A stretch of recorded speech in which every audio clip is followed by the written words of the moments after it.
UCC का मुद्दा भी काफी चर्चाओं में उत्तराखंड में रहता है और एक बार फिर मुख्यमंत्री ने कहा है कि हम जल्द यूसीसी लागू करने वाले हैं उत्तराखंड में और जिसकी रिपोर्ट हमें जल्द मिल जाएगी। हालांकि सत्ता पक्ष और विपक्ष में वार पलटवार का दौर भी जारी है। तो यूसीसी को लेकर राव शफात अली उत्तराखंड सरकार की तरफ से जिस तरह की गंभीरता दिखाई जा रही है, इसके क्या मायने हैं? देखिए नासिर, यूसीसी इस वक्त बहुत चर्चाओं में है। जी समान नागरिकता जो कानून है वो चर्चाओं में है उत्तराखंड में और पूरे भारत में चर्चाओं में है। जी। इसकी वजह यह है कि उत्तराखंड में इसको लेकर के एक समिति बनाई गई थी, 5 सदस्यीय समिति, रंजना देसाई के जो रिटायर्ड जज हैं उनकी अध्यक्षता में। जी और क्योंकि जब धामी सरकार सत्ता में भी नहीं थी तो उस वक्त ये कहा गया था, जो मैनिफेस्टो था, कि अगर भाजपा सरकार सत्ता में आती है तो सबसे पहले यूसीसी लागू किया जाएगा। और यूसीसी कोई छोटा मुद्दा तो नहीं है, हालांकि संवर्ती सूची के कुछ विषय आते हैं जो केंद्र सरकार के अधीन होते हैं, लेकिन राज्य सरकार को भी कानून बनाने का अधिकार होता है।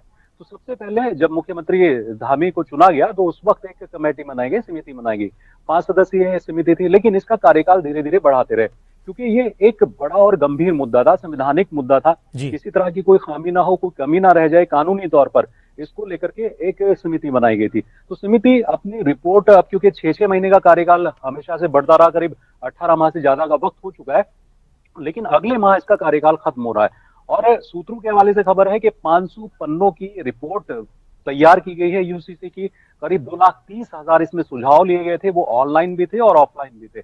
इसके साथ ही 80 बैठकें की गई हैं अलग अलग धर्मों के जो धर्मगुरु हैं उनके साथ, अलग अलग जो समुदाय हैं उनके जो प्रतिनिधि हैं उनके साथ, और जो लोग उत्तराखंड से बाहर भी रहते हैं, उत्तराखंड के निवासी हैं, उनके साथ भी 80 से ज्यादा बैठकें हो चुकी हैं।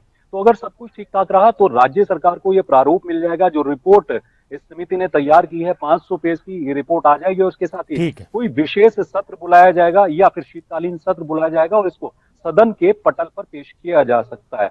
तो कह सकते हैं कि उत्तराखंड पूरे देश का एक ऐसा पहला राज्य होगा जब ये रिपोर्ट आ जाएगी, और अगर इस पे विशेष सत्र बुलाकर के यूसीसी को पटल पर रखा जाता है तो उत्तराखंड ऐसा राज्य होगा जहां यूसीसी लागू हो जाएगा। लेकिन इसको लेकर के विपक्ष बहुत सवाल उठाती है। विपक्ष का मानना है कि उनको मीटिंग में नहीं बुलाया गया, बैठक में नहीं बुलाया गया, और यूसीसी का जो मुद्दा है वो राज्य सरकार का मुद्दा नहीं है, वो केंद्र सरकार का मुद्दा है। अगर कल दिन केंद्र सरकार अपना यूसीसी तैयार करते हैं तो राज्य सरकार के यूसीसी का क्या होगा? तो इस पर बहुत सारे विवाद भी हैं। नासिर, शुक्रिया राव इस खबर पर ज्यादा बातचीत के लिए। और